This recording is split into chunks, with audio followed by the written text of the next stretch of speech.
Hey Commanders, welcome back to Build Positively, the series where we track gold, training materials, power cores and T4s every month to upgrade with purpose and build smarter. April didn't bring any huge surprises, but it did bring a big announcement, the new Overpower system.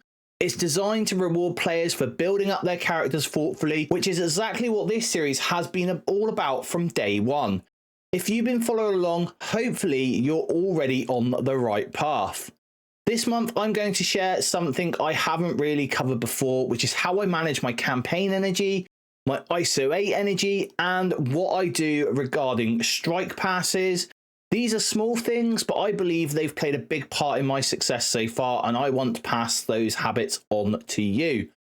So let's break down the April numbers and start planning for a strong May. Just luck, it's the plan you see how we build positively. Alright, so first off, I want to caveat this with the following. Marvel Strike Force is your game and you play it by your rules. You play it to have fun. It is a game at the end of the day.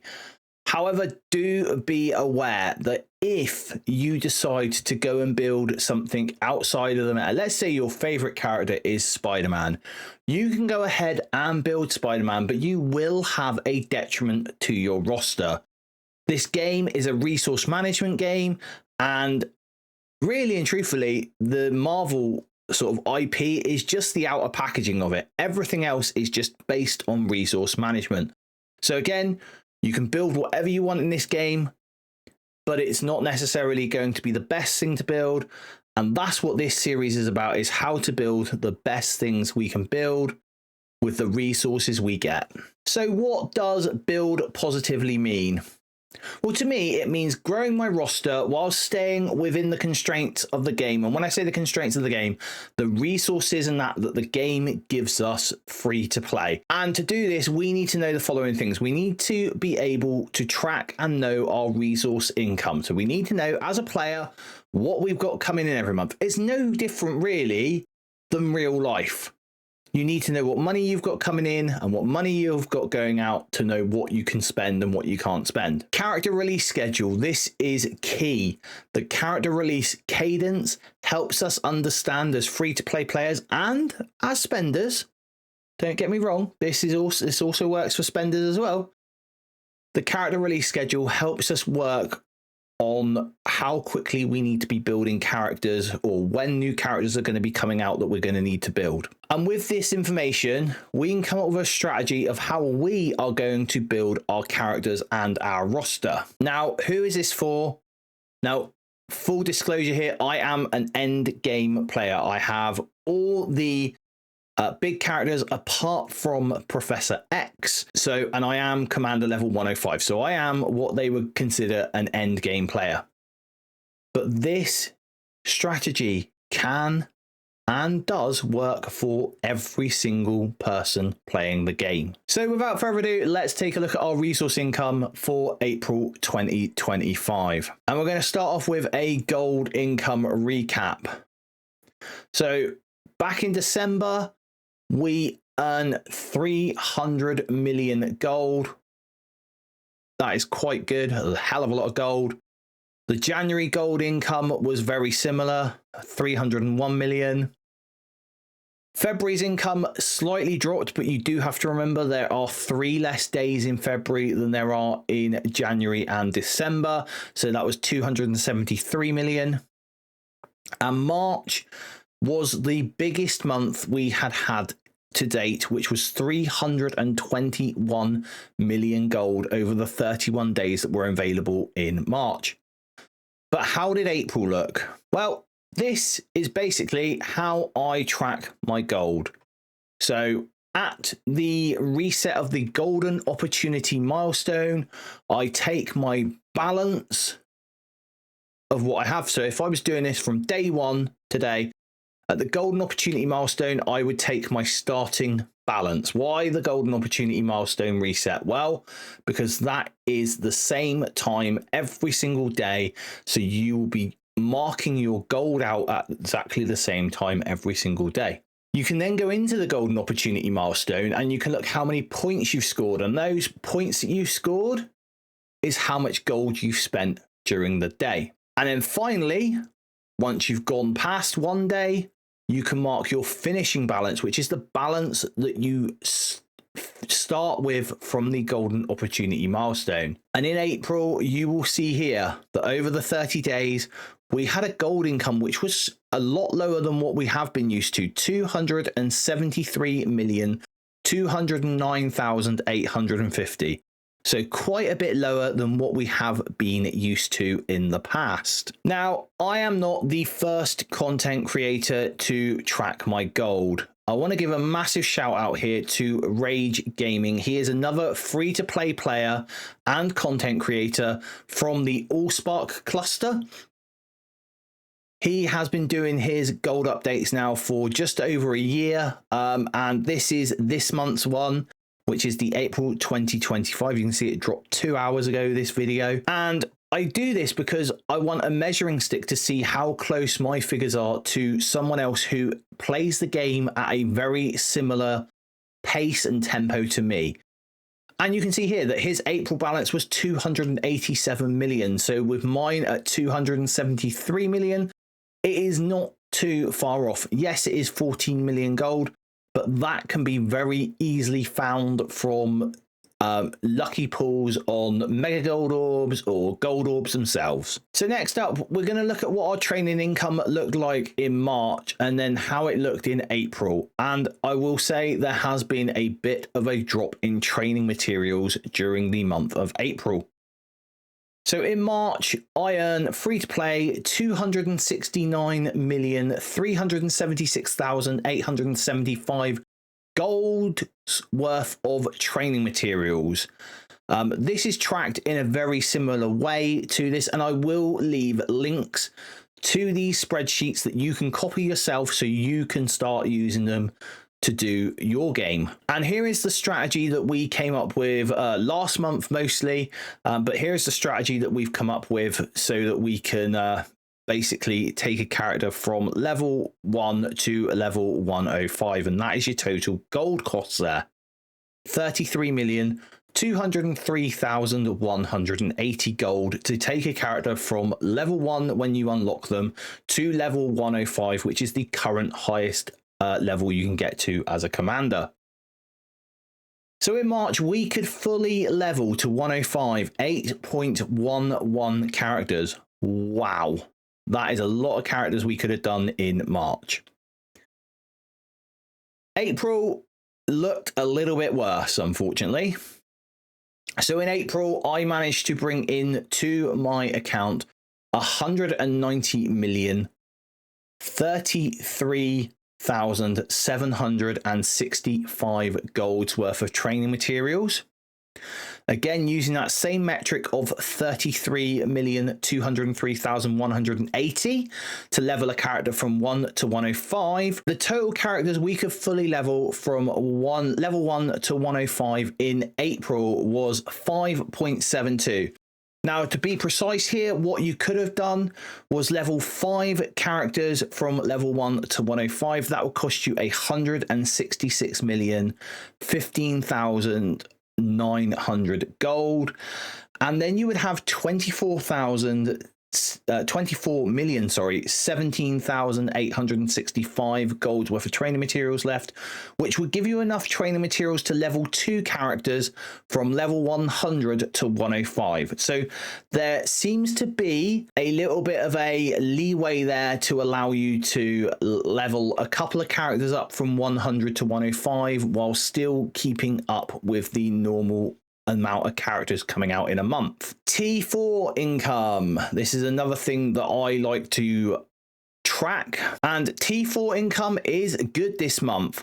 4,317 T4s I had come into my account this month. To get that, we are doing the Spotlight Raid 2.2, which is the highest difficulty, and I am getting to the end boss node of the Chaotic Storm Raids, which again gives you some more T4s.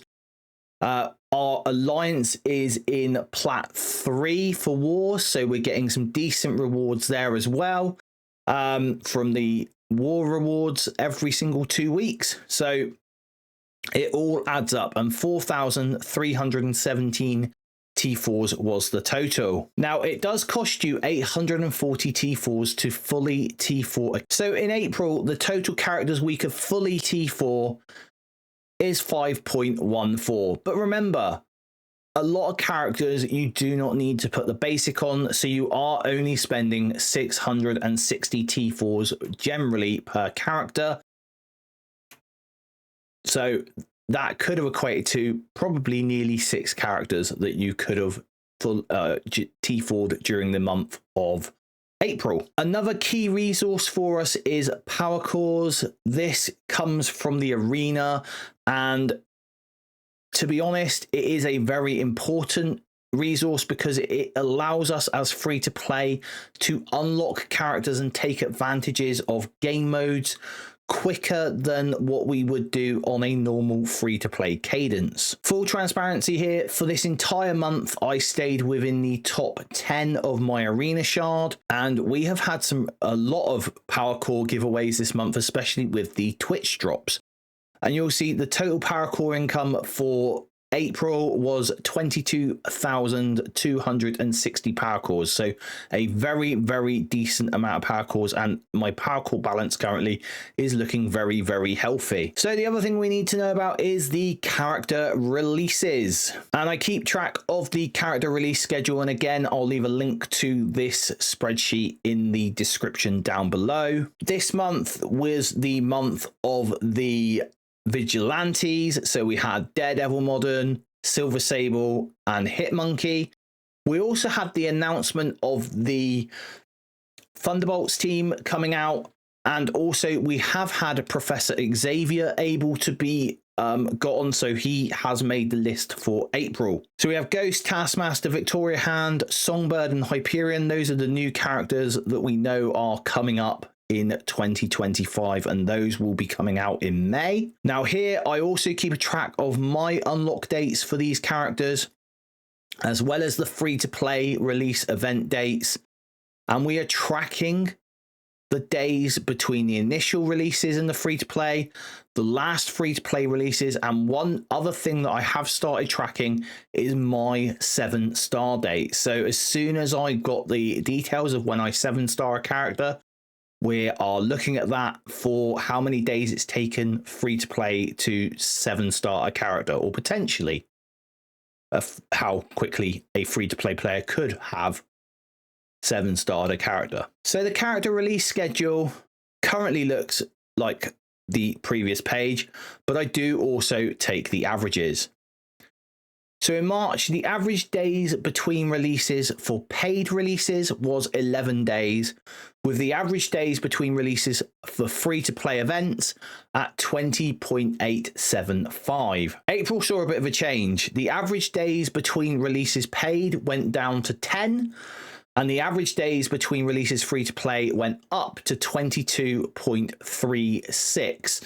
Now, that isn't too bad. A couple of days extra to wait on average for a character free to play is not too bad at all. Now, I want to take you back to the training income for April, because I have a little theory that has been going on since the beginning of this year. So we know that in April we got 190 million golds worth of training materials, which with the new level cap of 105, meaning we need to bring characters up to level 105, especially where Overpower is concerned, the total characters we could fully level in April was 5.72. We know that information, but what my theory is that we are actually earning our training materials as a player 1 month in advance. And this is what I mean. So if we take a look at the character release schedule here, we will see that in the month of May, currently, we know of 5 characters and potentially a 6th character. We've got Ghost, Taskmaster, Victoria Hand, Songbird, and Hyperion. All of those characters are coming out, and we've also potentially got Quasar coming to us as a unlock. So that is our 5 characters there, plus our little bit extra And so far, this has been completely and utterly correct. Apart from March, where we had more training materials than we had characters in the game come to us free to play. But I do want to say this now. March was the anniversary month, and they are known for giving away a lot of stuff during the anniversary. Now, I really like this picture here. Strategy. What does it require? It requires you to think, it requires you to plan, and then it requires you to manage. And this is exactly what Build Positively is all about. It is a strategy, and we have thought about what we've got to do. We have a plan, and we're going to manage it. So let's take a look at my character building strategy that I used in April and what I'm going to be doing in May. And first up, I want to welcome you to the car showroom. And the reason why I use a car showroom for this background is because characters in Marvel Strike Force are very much like cars. As soon as a character in Marvel Strike Force comes out, its time starts to depreciate. Its value starts to depreciate. And that is the very same thing as a car. When you take a car off the forecourt, its value depreciates instantly. So we need to come up with a strategy to make sure that we are getting the most value out of the characters when we unlock them. And this strategy is what I feel is the best strategy to take for this. Now you can see here, we level characters from day 1 to 5 to level 100. And then we are looking at taking 5 characters to level 105 in total. Now the total training material cost for this over the course of those 10 days is 72,403,220 gold. Our average days in a month is 30.42. In April, our gold income gave us on average to spend per day 9,106,995 gold. Now you can see here for every day up to day 8, that would cover us.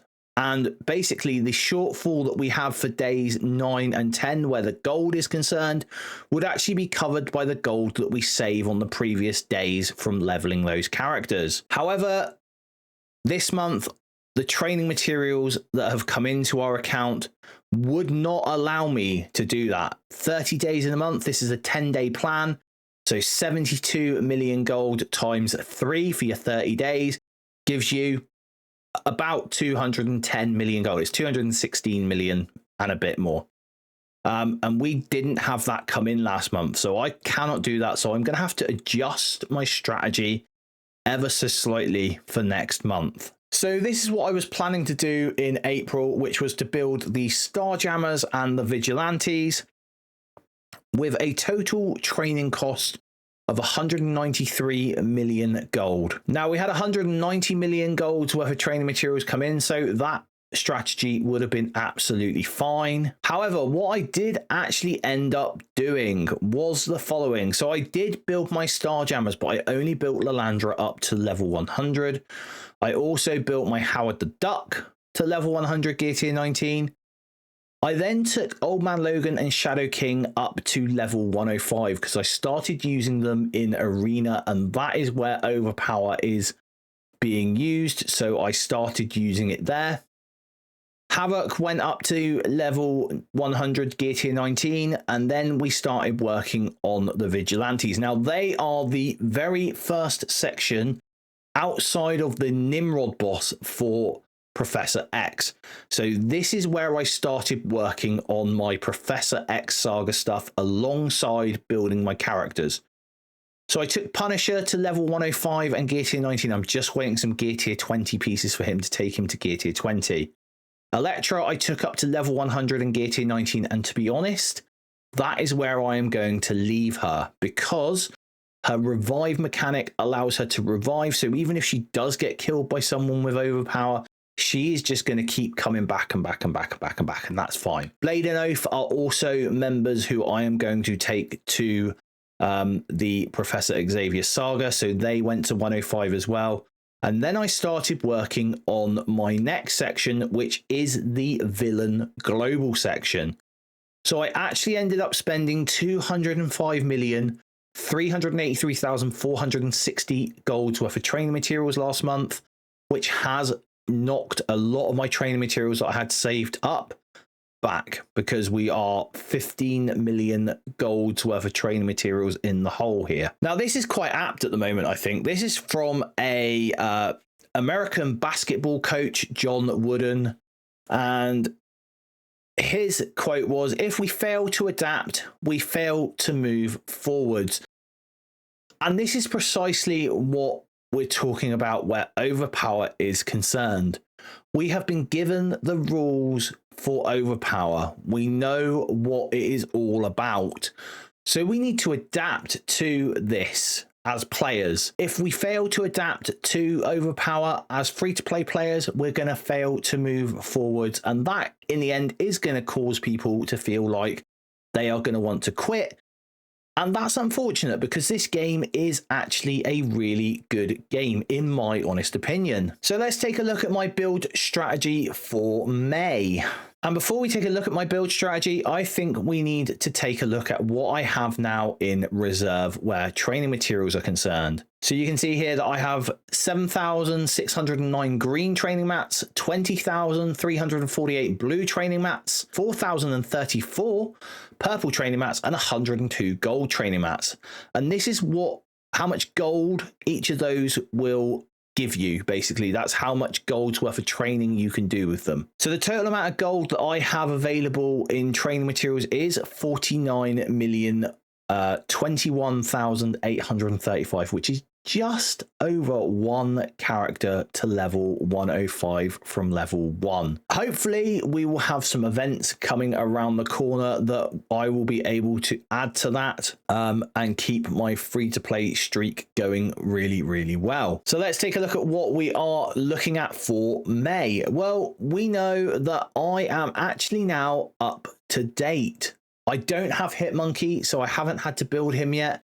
But everything else on my roster, especially the new stat meta characters, so everyone from Ares onwards, is all built to level 100 and gear tier 19. So now I'm on the next stage, which is bringing those characters from 100 to 105, and then building basically for the Professor Xavier saga and concentrating on new characters. And this is hopefully where I'll be able to start getting ahead where training materials are concerned. So I'm going to finish off Sentinel tonight. He's going to go to 105. That's going to cost me 4.4 million gold. I'm then going to start working on my Thunderbolts characters. I don't know when Hitmonkey's going to come out free to play, but as soon as I unlock Hitmonkey, I am planning to take him all the way to 105. And I'm debating whether to take him or Daredevil Modern to gear tier 20 when I have that. But as they both require skill gear, that doesn't matter too much. As soon as I unlock Victoria Hand, Songbird and Hyperion, I will take them to 105 and gear tier 19. And I'm also looking at Quasar because I believe he is going to be coming out this month as well. So I'm banking on 226 million, nearly 227 million golds worth of training materials to come into the account. If I don't get quite that, I am going to have to obviously balance, and it will be probably Quasar actually who moves to the following month. Okay, so I wanted to do something a little different today at the end of Build Positively. I want to take you through my strategy that I do every single day where campaign energy, ISO 8 energy, and where strike passes are concerned. So you will see here that I am completely free to play. I do not buy the strike passes. I never have bought the strike passes, even though realistically they are good value for money if you are spending on the game. Now, what I feel I do with the strike passes, which is very, very good, is I will do the daily objectives every single day. My daily objectives reset at midnight for me here in the UK. And so I will do all the objectives, even all the optional ones. So daily, I will go into my campaign energy. I will spend 4 50 core refreshes on my campaign energy. I will spend 4 50 core refreshes on my ISO 8 energy. Remember, we do get these energy packs here. So every day I'm actually only spending 150 ISO 8 campaign energy, and I am only spending 150 cores on campaign energy every other day. So I do 200, then 150, then 200, then 150.